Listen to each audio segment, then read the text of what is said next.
what we'll play? We'll play Fox Attack! Now, I'm gonna be a fox, and you'll be, well, whatever you want to be, but not the fox. Mom, Sapling Kid is screaming at me.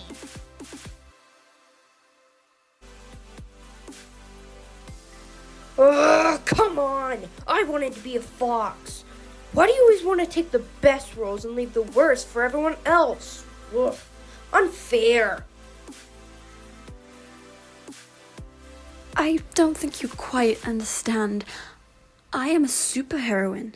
I was entrusted with the Fox Purraculous years ago, as soon as I was born. My parents have been training me ever since to become a leader. It was Flower Paw. I know why she hates me.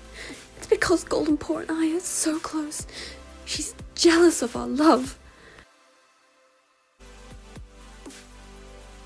I see you met my little friend.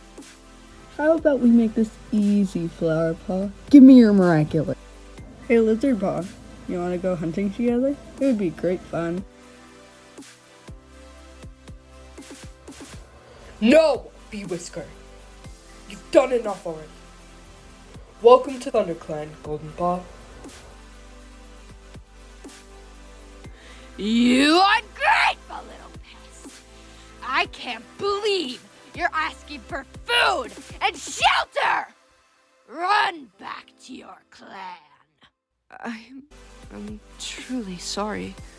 I should not have acted that way towards you. Mother would have been furious. Where are you going? Please, come back. Please don't leave me here alone. We could have been something.